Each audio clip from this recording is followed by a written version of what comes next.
All right. Hey, everybody, and welcome back for another Neek Dive. Yes, hello. So today we're going to be talking about something that I know is on a lot of people's minds, and that's, COVID-19 vaccine safety and efficacy. Big one. Yeah, it's a really big one. Um, there's just so much information out there. It can be kind of hard to know what to believe. It really can. So we've got like a whole bunch of YouTube videos that we've collected here. Yeah. We've got some interviews with medical professionals. We've got some news reports. We've even got some personal stories from people, talking about their experiences with the vaccine. Yeah, and some pretty different perspectives in there as well. Oh, yeah, for sure. There's a lot of disagreement about, the safety and effectiveness. Absolutely. So our goal today is to kind of sift through all of this information. Yeah. And hopefully give you guys a better understanding of what the science actually says and what it all means for you guys. That's the goal. Yeah. Help you make an informed decision. Absolutely. Yeah. So one of the things that I keep hearing about is the potential for long-term side effects. Mm-hmm. I see this come up a lot in the comment sections of these videos. For sure. People are worried about, what's going to happen 5 years down the road, 10 years down the road. What are the things that we don't know yet, right? Exactly. That's the scary part. So how do we kind of separate real concerns from just unfounded fears? Well, that's a good question. One of the videos we looked at was from stuff.co.nz, and they only made a really interesting point about this. Okay. They were saying that historically, if a vaccine is going to cause side effects, you tend to see them within the first couple of months. Okay. The reason for that is that your body actually clears out the vaccine pretty quickly. Oh, okay. So anything that crops up years later is probably not going to be related to the vaccine itself. Okay, that's reassuring. But, I know some people are still worried about the newer mRNA vaccines, like, Pfizer and Moderna. Right. Because it's a different technology. So is it really the same? Yeah, that's a really valid concern. And Dr. Bhattacharya actually addressed this direct way. He was talking about the potential risk of myocarditis, and that's inflammation of the heart muscle. And specifically, he was talking about young men after receiving the mRNA vaccines. Yeah, I've heard about that. Sounds kind of hairy. Yeah, it's definitely something to be aware of. But Dr. Bhattacharya also emphasized that any potential side effect needs to be weighed against the benefits of the vaccine. Right. And those benefits vary a lot depending on your age and your overall health. Right. For example, younger people have a much lower risk of serious complications from COVID itself. So it's all about balancing those risks and benefits, I guess, on an individual basis? Absolutely. Okay, that makes sense. But I have to ask, Dr. Bhattacharya also mentioned that he got COVID twice, even after being vaccinated. Right. Doesn't that kind of raise questions about how effective these vaccines really are in the long run? It's interesting, isn't it, his experience? And there are others out there like that as well. It suggests that the protection offered by the vaccine, even natural infection, may not last forever. It's a bit like how you need a tetanus booster every 10 years. Right. Your immunity wanes over time. So what does that mean for the future? Do we all need to be prepared for, regular booster shots? It's just really hard to say at this point. Yeah. The science is still evolving, Yeah. and researchers are studying how long immunity lasts and what factors might influence that. So it sounds like we have a lot more to learn about these long-term effects. We do. Okay. Lots to learn. And while we're on the topic of long-term concerns, what comes to mind? What's that? The whole debate about the MMR vaccine and autism. Oh, the MMR vaccine and autism. Yeah. We've got a few videos in the stack that talk about this one. You've got Second Thought and that CES special. Yeah. And they both do a good job of debunking this myth. They trace it all the way back to that flawed study by Andrew Wakefield. Right, which was completely discredited. Completely. But it's amazing how that myth has persisted despite all the evidence to the contrary. It's wild. Yeah, that's the power of misinformation. Right. Even when it's proven false, it can still have a grip on people. Yeah, and I think it really underscores the importance of getting your information from reliable sources. Yes. And critically evaluating Oh, for sure. what you see online. Yeah. Because it's really hard to separate facts from fiction sometimes. Absolutely. And what really stood out to me was how both of those videos emphasized that multiple reputable organizations, like the CDC, the National Academy of Sciences, even the UK's National Health Service. Right, some big names. all agree that there is no link between vaccines and autism. Yeah, that's a pretty strong consensus from some major players in the medical world. Yeah. Um, and I also found it interesting that Dr. Bhattacharya even weighed in on this. Okay. He was discussing the ethics of even conducting a randomized controlled trial for the MMR vaccine at this point, Mm. because the medical community is so confident in its safety and efficacy. Right. And he said withholding it from a control group would be unethical at this point. That says a lot It does, yeah. about how confident they are Yeah. in that vaccine. Yeah, absolutely. Okay. Speaking of things that kind of raise eyebrows, there's always those concerns about vaccine ingredients. And both Second Thought and Dr. ER kind of went into this. Yeah, they did. They talked about things like thimerosal, which contains mercury, formaldehyde, aluminum, you name it. Yeah. Are these ingredients really safe? I mean, it's a good question, right? Mm. To ask. Like, it's natural to want to know what's going into our bodies. Right. Dr. ER made a really good point, though. Okay. He said that a lot of these ingredients are actually present in much smaller amounts in vaccines than we encounter in our everyday lives. Through food, water, the air we breathe. That's a good point. Yeah. I never thought about it that way. It's all about perspective, I guess. Yeah. And he also explained that these ingredients actually play a crucial role in making the vaccines effective and safe. Okay. So, for example, formaldehyde, which sounds very scary, Right. is used in tiny amounts to inactivate the virus in some vaccines. It's kind of like how we use EAT to kill bacteria in food. Oh, okay.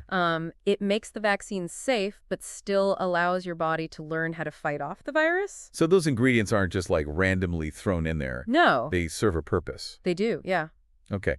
But what about people with allergies or sensitivities? Are there alternatives available? Dr. ER did mention that there are often alternative vaccines available for people with specific concerns. Okay. So it's definitely worth talking to your doctor about your individual needs. Right. And any concerns you might have. That's reassuring to know. Yeah. So we've talked about potential side effects, ingredients. But what about the bigger picture? Like, why should people care about getting vaccinated if they're not personally worried about getting sick? Well, that's where the concept of herd immunity comes in. Okay. And Second Thought actually did a really fantastic job of explaining this. Okay. It's not just about protecting yourself, it's about protecting the entire community. So I'm guessing that's especially important for people who can't be vaccinated for medical reasons. Exactly, yeah. Infants, the elderly, people with compromised immune systems, Right. they rely on herd immunity to stay safe. Right. The more people who are vaccinated, the harder it is for a virus to spread. Right. And that protects everyone, even those who can't get the vaccine themselves. Okay, that makes sense. But I've heard that even vaccinated people can still get and spread COVID. Right. Does that mean herd immunity is a myth? Not necessarily. Breakthrough infections where vaccinated people still get sick do happen. Right. But they're generally milder. Okay. And they're much less likely to lead to serious complications like hospitalization or death. Okay. Second Thought actually shared some really powerful historical examples of what can happen when vaccination rates drop. Oh, okay. So there was the Stockholm smallpox outbreak, the pertussis epidemics in the UK, Yeah. and the measles resurgence here in the US. And all of these demonstrate a direct link between lower vaccination rates and outbreaks of disease. That's pretty compelling evidence for the importance of herd immunity. Absolutely, yeah. It's not just a theory, it's something that has real-world consequences. Yeah, and even if you personally feel like you're at low risk, Right.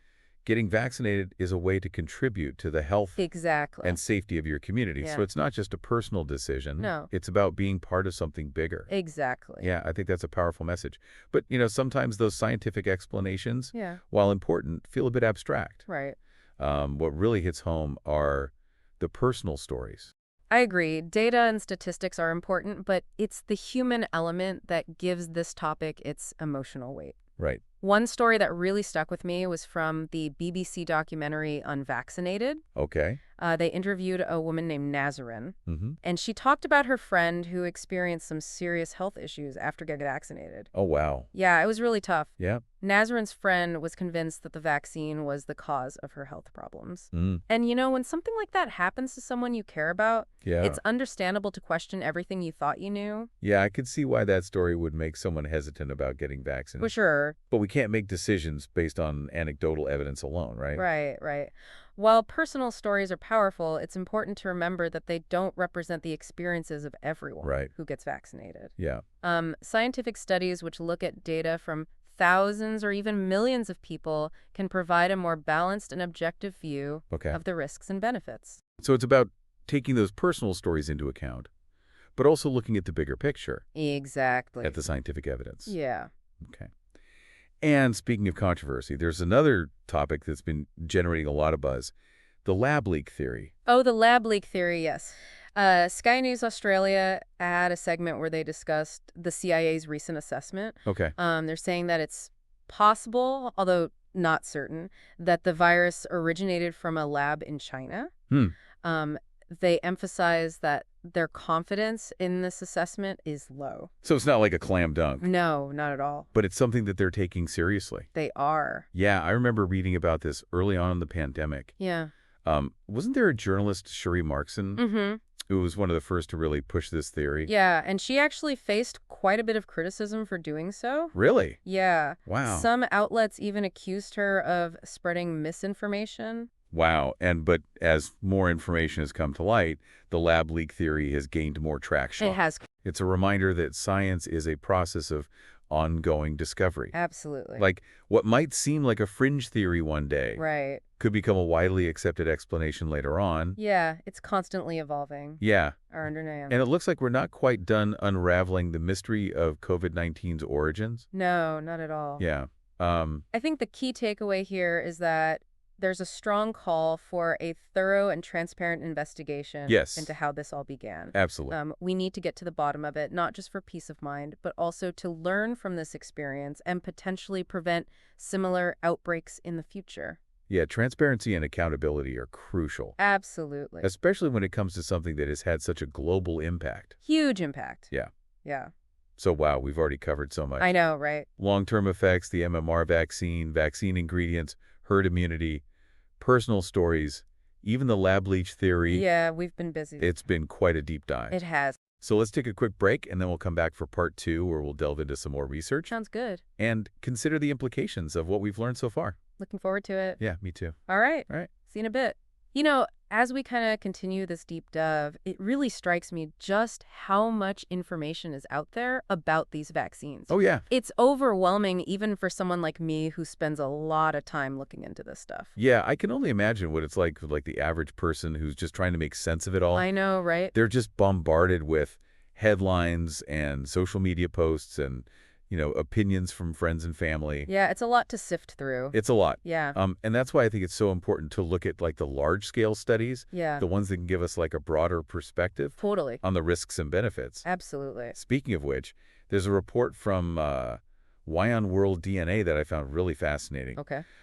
They analyzed data from almost 200 million people Wow. across 8 different countries who received COVID-19 vaccines. That's huge. Yeah, That's a massive study. it's the biggest vaccine study to date. Wow. So I'm really curious to hear what they found. Yeah, what kind of insights did they get from all of that data? Well, they did identify some potential risks associated with the vaccines, Okay. particularly a small increase in neurological, blood, and heart-related disorders. For example, they found that 3 doses of the Pfizer or Moderna vaccines could increase the risk of myocarditis. That's that heart inflammation we were talking about earlier, right? Yes. Especially in young men. That's the one. Okay. And they also found that a 3rd dose of the AstraZeneca vaccine could increase the risk of pericarditis, another heart condition, by almost 7 times. Wow, that's a pretty significant jump. Yeah. But how common were these conditions overall? Like, is this something that people should be really worried about? That's the thing. The study emphasized that even though they found these increased risks, the overall chances of developing any of these conditions are still very small. Okay. They pointed out that out of 13 billion doses administered globally, Yeah. there's only been about 2,000 cases of these adverse events. Okay, so it's about putting those numbers in context. Right. The risks are real, but they're still statistically rare. Exactly. Okay. And they also looked at potential neurological risks. Okay. The study found a link between AstraZeneca and a higher risk of Guillain-Barré syndrome. Now, for those who aren't familiar, Guillain-Barré syndrome is a rare disorder where your immune system actually attacks your nerves. It can cause weakness, tingling, even paralysis in some cases. Oh, wow. It sounds serious. It can be, but thankfully most people recover fully, even if it takes some time. Okay, that's good to know. Yeah. The study also found a threefold increased risk of blood clots with the AstraZeneca vaccine Hmm. and a nearly fourfold increased risk of acute disseminated encephalomyelitis with the mRNA vaccines. That's a mouthful. I know, right? What is that?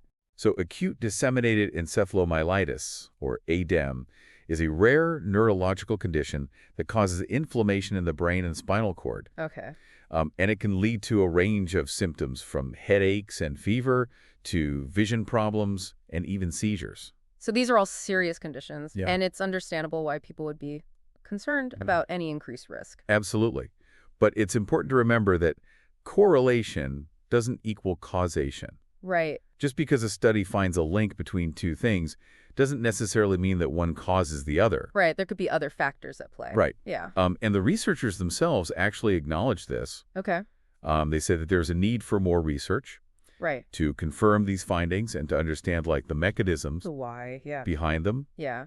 They also called for further investigation into several other potential disorders that might be linked to the vaccines. It sounds like there are still a lot of unknowns. Yeah, And this is an ongoing process of discovery. right. We're constantly learning more about these vaccines as more data becomes available. Exactly. And that's why it's so important to stay informed and to keep an open mind. Yeah. Science isn't about having all the answers right away. Right. It's about constantly refining our understanding based on new evidence. Absolutely. Well said. So this massive study identified some potential risks, Mm-hmm. but it also concluded that the benefits of the vaccines still outweigh those risks. Right. It's a balancing act. Yeah. Just like Dr. Bhattacharya was saying earlier. Exactly. Yeah. And while it's important to acknowledge those risks, Mm-hmm. it's also important to remember that millions of people have received these vaccines Right. without experiencing any serious side effects. It's all about perspective, right? Right. And sometimes it feels like the negative stories get more attention than the positive ones. That's true. We tend to focus on the risks and forget about all the people who've been protected Exactly. from serious illness and death thanks to these vaccines. It's a good point. It's important to keep that in mind. But let's be honest, there's a lot of fear and anxiety out there Oh, for sure. about these vaccines. Yeah. Some of it's based on legitimate concerns, Right. but some of it is fueled by misinformation and outright conspiracy theories. Oh, yeah. The myths and the misinformation are running rampant. Oh, they are. Remember those videos from Dr. ER where he was debunking some of the most common ones? Oh, I do. That microchip conspiracy was a wild one. I know, right? Yeah. The idea that the government is using vaccines to implant microchips in people to track them, I know. it sounds like something straight out of a sci-fi movie. It does. But he completely shut that down. Oh, yeah. He debunked it thoroughly. He pointed out that there's simply no physical space in the vaccine for a microchip, Right. and that both Pfizer and Moderna have publicly released their ingredient lists, Right. which contain no such thing. Transparency is key. Yes. Yeah. And he also made the point that, like, if the government really wanted to track us, they already have plenty of ways to do it. Exactly. Our phones, our computers, our credit cards. Already leaving a digital trail everywhere we go. Right. A microchip in a vaccine seems like a pretty inefficient way to track people. I know, right? There's also that persistent myth that the COVID-19 vaccine will alter your DNA. Oh, yeah. That one freaks people out. Yeah. Yeah. But he explained that that's just not how mRNA vaccines work. Right. They deliver instructions to your cells to produce a protein that triggers an immune response. Mm-hmm. But they don't interact with your DNA in any way. It's amazing how a little bit of scientific understanding can go a long way. It really can. Yeah. And it's not just about COVID-19 vaccines. Mm-hmm. Remember that old chestnut about the flu vaccine actually giving you the flu? Oh, yeah. That one's a classic. I think it was the CBS segment with Dr. Holly Phillips where they addressed that one. Yes. She was very clear. You absolutely cannot get the flu from the flu shot. I remember her explaining that the flu shot contains an inactivated virus, Right. which means it can't replicate and make you sick. Exactly. You might experience some mild side effects like a sore arm or a low-grade fever, but that's just a sign that your immune system is doing its job. It's your body learning how to fight off the real deal. Exactly. But it's so easy for these myths to take hold, They are. especially when they tap into people's fears and anxieties. Yeah, we're all susceptible to misinformation, especially when it comes to something as personal and potentially scary as our health. That's why it's so crucial to be critical thinkers, Yeah. to question what we see and hear, Absolutely. and to do our own research from reliable sources. Couldn't agree more. We need to be our own fact-checkers and not just blindly accept what's being shared on social media or even from friends and family. It's about taking responsibility for our own health and well-being Right. and making informed decisions based on evidence, not fear-mongering. This deep dive has really highlighted the importance of media literacy and critical thinking skills, wouldn't you say? Oh, absolutely. In this age of information overload, it's more important than ever to be discerning consumers of information. Right. We need to develop those critical thinking muscles and learn how to separate fact from fiction. Well said. And it's okay to ask questions, Oh, yeah. to seek out different perspectives, Absolutely. and to engage in respectful dialogue, even when opinions differ. That's a great point. It's not about shutting down conversations or silencing dissenting voices. Yeah. It's about having those conversations in a way that is constructive and informed. I think that's a good place to kind of transition into our final part here. Okay. We've explored a lot of different perspectives on vaccine safety and efficacy. But what does it all mean? Yeah. How do we navigate this complex landscape Right. and make decisions that are right for us and our families? Big questions. Yeah. Yeah. Let's dive back in and explore those questions. It's kind of interesting how this deep dive has really revealed this tension between scientific evidence and personal beliefs. Yeah, it's true. It's like we're all trying to make sense of this complex issue, but we're using these different frameworks. Right. And we've seen how personal stories, while they are really powerful, don't always line up with the scientific consensus. Exactly. And even within the scientific community, there can be debate and evolving understanding. Right. And that reminds me of something that Dr. Bhattacharya said about the limitations of relying solely on randomized controlled trials Yeah. for vaccine safety. Mm-hmm. He used the example of the MMR vaccine, Right. where he said it would be unethical to withhold it from a control group because the medical consensus is so strong Yeah. Yeah. in favor of its safety Right. and efficacy. Yeah, that's a really interesting point. It Yeah. highlights the ethical considerations that sometimes come into play when you're conducting scientific research, Right. especially when you're dealing with medical interventions that are already widely accepted. In some cases, the potential harm of withholding a potentially life-saving intervention Yeah. outweighs the need for absolute certainty Right. from a randomized controlled trial. Exactly. And it also underscores the fact that science isn't always about black and white answers. Right. It's about weighing the potential risks and benefits based on the best available evidence. Right. Even if that evidence isn't always perfect. Right. That's a good reminder that science is an ongoing process. It is. We're always learning and refining our understanding. Always. And speaking of different ways of looking at this issue, I was struck by something Second Thought said about the social contract Yes. inherent in vaccination. I remember that. Yeah, they argued that choosing not to vaccinate isn't just a personal decision. Right. It can have implications for the health of the community. Right. Especially for those who are more vulnerable. Right. It's there's this unspoken agreement that we all do our part to protect each other. Right. And that includes getting vaccinated to help prevent the spread of disease. Yeah, it definitely raises some interesting questions about individual rights versus collective responsibility. It does. Where do we draw the line between personal freedom and the duty to protect others? That's a tough one. Yeah, it's a big question. Yeah, it's a question that goes beyond just vaccines. Right. It touches on all sorts of societal issues. Absolutely. But it's an important conversation to have. Yes. Especially as we grapple with these emerging infectious diseases Right. and evolving scientific knowledge. Absolutely. And I think this deep dive has really highlighted the need for open and honest dialogue It has. about these complex issues. Oh, yeah. We need to be able to discuss our concerns, share our perspectives, Oh, sure. and critically evaluate the information we're exposed to. I couldn't agree more. This journey through the world of COVID-19 vaccine safety and efficacy has been eye-opening, to say the least.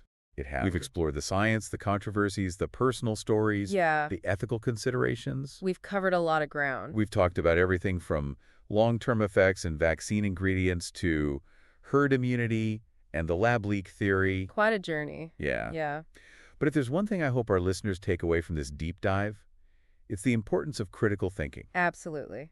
evidence-based decision-making, Yes. and respectful dialogue. Couldn't have said it better myself. We live in a world where information is abundant, but not all of it is reliable. Right. It's up to each of us to be discerning consumers of information. Yeah, to question what we see and hear and to seek out diverse perspectives. And remember, it's okay to have questions, Oh, yeah. to be uncertain, Mm-hmm. and to change your mind as new information becomes available. Absolutely. Science is a process of Yeah. ongoing discovery. Yeah. And our understanding of these vaccines is constantly evolving. So keep learning, keep questioning, and keep those critical thinking skills sharp. That's what it's all about. That's what the deep dive is all about. Empowering you to explore complex issues and form your own conclusions. Until next time, stay curious and stay informed. And keep diving deep.